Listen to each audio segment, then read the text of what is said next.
Hi guys, welcome to my channel. இன்றைக்கி நம்ம வீடியோவில் பார்க்க போகிறது just muscle work out video தாங்க. ஸோ எப்பயும் ரெகுலராக பண்ணுற அந்த வார்ம் அப் எக்ஸசைஸை ஸ்டார்ட் பண்ணிக்கலாம். ஓகே, ஸோ ஃபுல் எக்ஸ்பேண்ட் பண்ணுங்கள். எல்போவை எவ்வளோ தூரம் எக்ஸ்பேண்ட் பண்ண முடியுமோ அவ்வளோ தூரத்துக்கு நல்லாவே எக்ஸ்பேண்ட் பண்ணிக்கலாம்.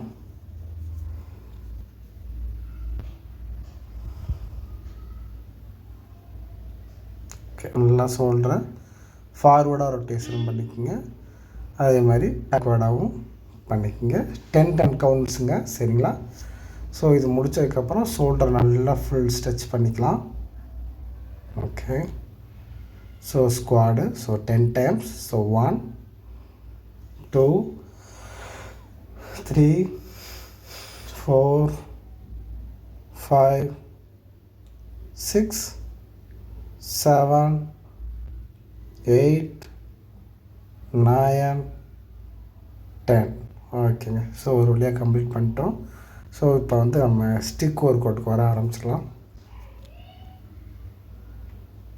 ஓகே, ஸோ கேமரா பக்கத்தில் இருக்குது, இடிக்கும்னு நினைக்கிறேன். ஓகே, கொஞ்சம் அட்ஜஸ்ட் பண்ணிவிட்டு மறுபடியும் பண்ணலாம். கொஞ்சம் தள்ளி வச்சுக்கலாம்.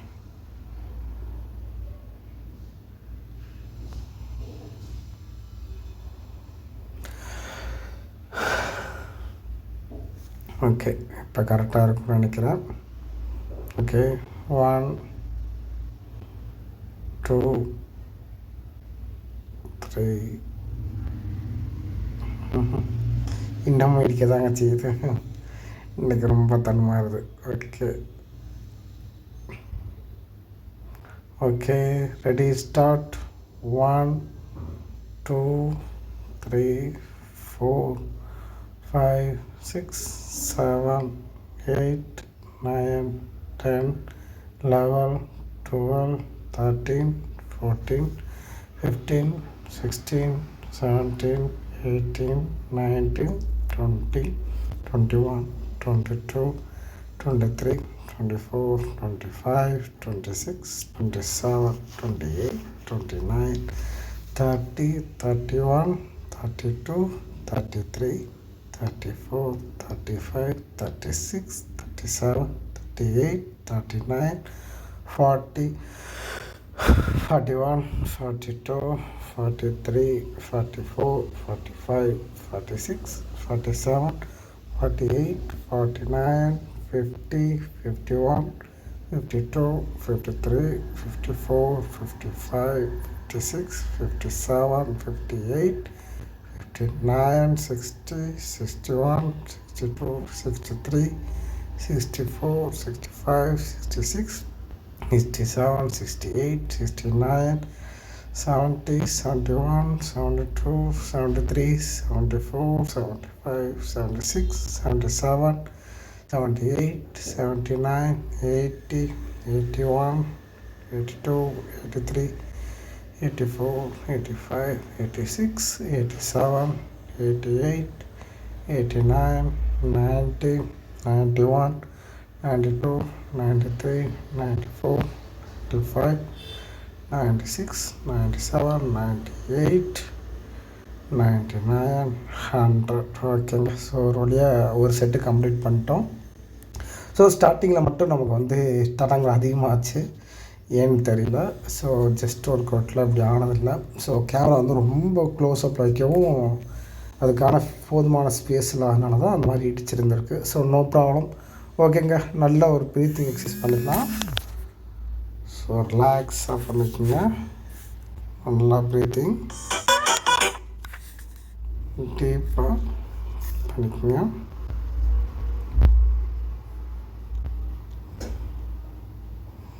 ஓகேங்க, ஸோ இதே மாதிரி இன்னும் 2 செட் இருக்குது. மொத்தம் நம்ம வந்து 100 மொத்தம் 300 பண்ணி முடிக்க போகிறோம். ஓகே, இன்றைக்குரிய ஒர்க் அவுட் வந்து இப்படி ஆரம்பிச்சதோ அதுக்கப்புறம் ஜஸ்ட் ஒர்க் அவுட் நம்ம ஆரம்பிக்க போகிறோம். ஓகே, அது வரைக்கும் இன்றைக்கி ஒரு புது டாபிக் ஏதாவது ஒன்று பேசலாம். ஸோ அது வரைக்கும் இந்த எக்ஸசைஸையும் கண்டினியூ ஆகிக்கிட்டே இருக்கட்டும். ஓகே, இன்றைக்கி என்ன ஒரு டாபிக் எடுக்கலாம் அப்படின்னு பார்த்திங்கன்னா, போன டைம் லிவரை பற்றி எடுத்தோம். இந்த டைம் பார்த்திங்கன்னா சப்கான்ஷியஸ் ஸோ பிரெயினை பற்றி எடுக்கலாம், ஏன்னா முக்கியமானது. இப்போ நிறைய பேர்த்துக்கு பார்த்திங்கன்னா ஸ்ட்ரோக் வந்து ஆண்கள் தான் அதிகமாக வரும், பெண்கள் பார்த்திங்கன்னா ரொம்ப வராது. ஏன்னா மெயின் ரீசன் பார்த்திங்கன்னா அவங்க ஸ்ட்ரெஸ் ஆனாலும் அதை கண்ட்ரோல் பண்ணுற அந்த ஒரு திறமை அவங்ககிட்ட இருக்குது. ஆனால் ஆண்களுக்கு அப்படி இல்லை. ஒரு டைம் அதை நினச்சிட்டு அதை பற்றியே நினச்சிக்கிட்டே இருக்கிறது, ரொம்ப டென்ஷனும் ஆகிறது. அதனால தான் வந்து அதிகமாக ஸ்ட்ரோக் வர்றது காரணம். அதில் இஸ்மிக் ஸ்ட்ரோக்னு ஒன்று இருக்குது, ஹெமரேஜ் ஸ்ட்ரோக்குன்னு இருக்குது. ஸோ கிளாட் ஆகுறதும், அப்புறம் அந்த குழாய், ஸோ வால்வு இருக்குல்ல, ஆர்ட்ரி, அது வெடித்து ஹெமரேஜ் ஃபுல்லாக அப்படியே உறைஞ்சி போகிறதும் இருக்குது. ஸோ ரெண்டாவது சொல்கிறது ரொம்ப டேஞ்சரு. ஸோ அது மட்டும் வந்துடக்கூடாது. ஸோ இஸ்மி கூட ஓரளவுக்கு அவங்க எவ்வளோ சீக்கிரமாக வந்து ஹாஸ்பிட்டல் போகிறாங்களோ அவளுக்கு பெஸ்ட்டு. ஸோ அதுதான் நமக்கு வந்து மெயின். ஸோ ஃபஸ்ட்டு ஆர்மில் தான் வலிக்கும், சரிங்களா, நம்ம கையில் வலிக்க ஆரம்பிக்கும். அப்புறம் போக போக நம்ம நடக்கிறதுலாம் வந்து கொஞ்சம் தடுமாற்றமாக இருக்கும். அப்போ உடனே வந்து நம்ம ஹாஸ்பிட்டல் போயிடணும். அது லோ சுகராக இருந்தாலும் சரி, பிபியாக இருந்தாலும் சரி, எதாக இருந்தாலும் ஃபஸ்ட்டு போய் ஹாஸ்பிட்டலில் போய் அட்மிட் ஆகிருங்க. அதுக்கப்புறம் அவங்க ப்ராசஸ் வேகமாக பண்ண வந்து நீங்கள் ஸ்ட்ரோக்லேருந்து கொஞ்சம் வெளியே வரும்போது ஓரளவுக்கு நம்ம ஃபிசியோதெரபி பண்ணி மீண்டும் பழைய நிலைமைக்கே வந்துடலாம். ஆனால் ரொம்ப லேட்டாகி போகும்போது உயிர் போகிற நிலைமைக்கும் போயிருக்கு. ஓரளவுக்கு படுத்த படுக்கையானவங்களும் இருக்காங்க. சில பேர் அதை கொஞ்சம் வேகமாக பார்த்து நடக்கிறவங்க இருக்காங்க. ஸோ 3 விதமான பீப்புள் இருக்காங்க. ஸோ எவ்வளோ சீக்கிரம் நம்ம போய் ஹாஸ்பிட்டலில் அட்மிட் ஆக முடியுமோ அட்மிட் ஆகிருங்க, ஓகேங்களா. ஸோ இப்போ இந்த மாதிரி ஆயிடுச்சு. எந்த ஹாஸ்பிட்டல் மெயினாக போனால் டக்குன்னு பார்க்கலாம் அப்படின்னு பார்த்தீங்கன்னா, இப்போ ஒரு ஸ்கேன் இல்லாத சென்று ஒரு ஹாஸ்பிட்டல் போனோம்னா நம்ம போய் ஸ்கேன் எடுத்து அதுக்கப்புறம் அவங்க என்னதுன்னு பார்த்து சொல்லப்போனால் அதிலே வந்து பிரெயினோட செல்லாம் டெத் ஆகிட்டே இருக்குங்க. ஸோ எவ்வளோ சீக்கிரமாக ஒரு ஸ்கேன் உள்ள சென்டரில் போய் பார்க்குறோமோ அவ்வளோ சீக்கிரமாக நமக்கு வந்து அதோடய ரிசல்ட்டு கிடைக்கும். ஸோ இது என்னோடய கருத்து. நான் பெரிய ஹாஸ்பிட்டலோட ப்ரமோட் பண்ணல, இருந்தாலும் சொல்ல வரேன், சரிங்களா. இதுதான் வந்து கரெக்டான ஒரு ரீசன்.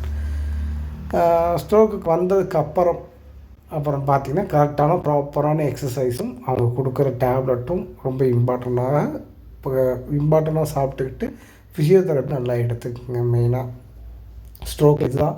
ஸோ மெயினாக இதில் வந்து டிரான்ஸ்மியன்ட் சொல்லப்போனால் எப்படி சொல்கிறது, டக்குன்னு வந்துட்டு போகும். அந்த ஸ்ட்ரோக்கில் வந்து ஒரு நாள் மட்டும்தான், அதோட ரொம்ப பாதிப்பாக. அதனால் பேச்சு மட்டும் கொஞ்சம் குளரும், பேசும்போது கொஞ்சம் திக்கி பேசுவாங்க. அப்புறம் ஆட்டோமேட்டிக்காக அதுவும் சரியாகும். ஸோ ஸ்ட்ரோக்லேயே மொத்தம் 3 வகை இருக்குது. அதில் 3 வகை எது வேணால் வரலாம். ஆண்களுக்கு தான் அதிகமாக வருது. முடிஞ்ச அளவு டென்ஷன் ஆகாதீங்க. ஒரு கட்டத்துக்கு மேலே டென்ஷன் ஆகிறது குறைச்சிக்குங்க போக போக, சரிங்களா. அதான் நல்லது. நம்ம வாழ்க்கைன்றதே ஒரு வாழ்வதற்காகத்தான். நம்ம அதை கொண்டு போய் தேவையில்லாமல் ஸ்ட்ரெஸ் ஆகிறதுனால அதுன்னு தீர்வு காப்பது ஒன்றும் இல்லை. அதனால் தேவையில்லாமல் அதையே போட்டு யோசிக்கவே வேண்டாம். அதே மாதிரி இது மட்டும்தான் காரணம் மட்டும் இல்லை, புகைப்பிடிக்கிறதுனாலையும் மெயினாக வருது, தண்ணி அடிக்கிறதுனாலையும் அதிகமாக வருது. ஸோ இதெல்லாம் ஒரு ரீசன், இந்த கெட்ட பழக்கம் வச்சுருக்கிறதாகவும். ரெண்டாவது, இதை விட பெரிய கெட்ட பழக்கம் நான் கருதுறது வந்து இந்த டென்ஷன் ஆகிறது தான். சின்ன விஷயத்துக்கு கூட அவ்வளோ ஸ்ட்ரெஸ் ஆகி அப்படியே கத்துறது. ஏன் அது கற்று என்ன பிரச்சனை, அது அமைதியாக, அது என்ன விஷயம், அதுக்கேற்ற என்ன சொல்யூஷன், அதுக்கேற்ற மாதிரி தான் பேசி அந்த தீர்மானம் பண்ணணும். ஒழிய நம்ம கத்துறதுனாலையோ அதிக ப்ரெஷர் ஆகிறதுனாலையோ நம்ம ஒன்றும் பெரிய அண்ணா ஒன்றும் இல்லை. அந்த நேரம் ஸ்ட்ரோக் வந்து நம்மளை அப்படியே முடக்கி விட்டுரும். ஸோ முடிஞ்ச அளவு இந்த கத்துற பழக்கத்தை வச்சுக்காதீங்க. ஸோ இன்றைக்கி நம்ம டாப்பிக்கில் வந்து ஸ்ட்ரோக்கை பற்றி பேசியிருக்கோம்.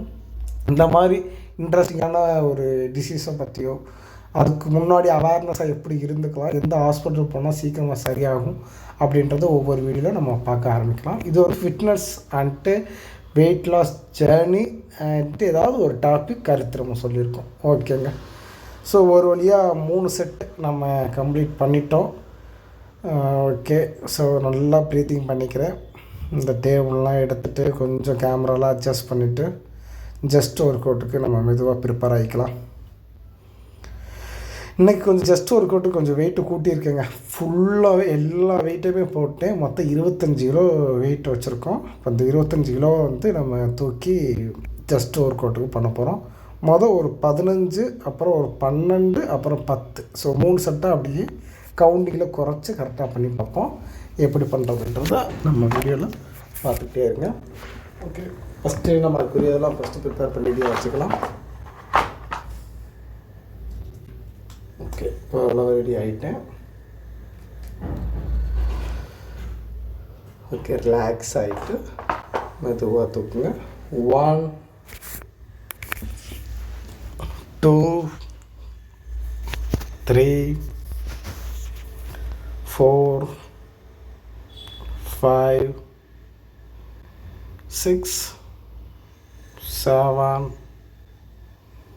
8 9 10 11 12 13 14 15. Okay, so first set so is complete. Okay, வெயிட்டை வந்து என் தொடையிலே வச்சுக்கிட்டேன். ஸோ கீழே இறக்குறேன். ஓகே, ரிலாக்ஸாக ப்ரீத்திங் பண்ணிக்கலாம். நல்லா மூச்சு விட்டுக்குங்க. ஸோ நல்லாவே வேர்த்து ஊற்றும் இந்த செஸ்ட் ஒர்க் அவுட்டில். 2வது ஒர்க் அவுட்லலாம் நல்லாவே வேர்த்து ஊற்ற ஆரம்பிச்சிடும். அதனால் நல்லா ப்ரீத்திங் மட்டும் பண்ணிக்கங்க. மூச்சு அடக்கி மட்டும் எக்காலத்தை கொண்டு எக்ஸசைஸ் பண்ணிட வேண்டாம்.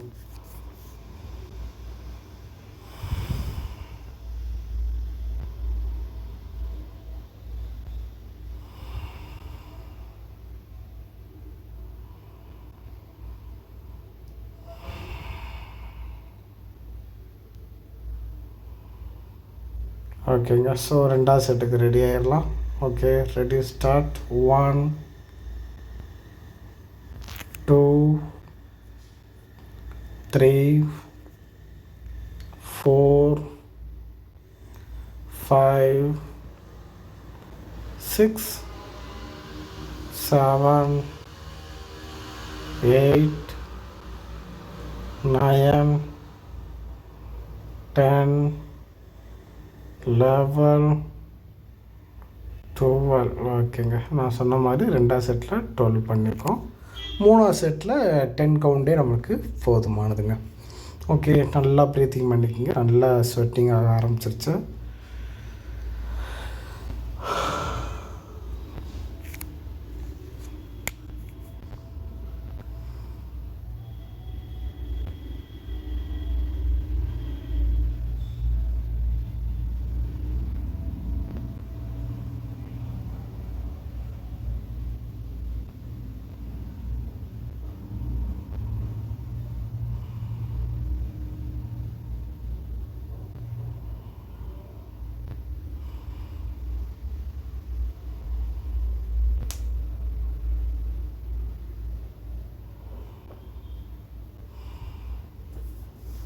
ஓகேங்க, ஸோ 3வது செட்டுக்கு ரெடி ஆகியாச்சு. ஓகே, மெதுவாக ஆரம்பிச்சுக்கலாம். தூக்கிட்டு ஓகே, ரெடி, ஸ்டார்ட். 1 2 3 4 5 6 7 8 9 10. ஓகே, ஒரு வழியாக கம்ப்ளீட் பண்ணியாச்சு. ஸோ 3வது செட்டில் நல்லா வேர்த்து ஊற்றிட்டுருக்குங்க.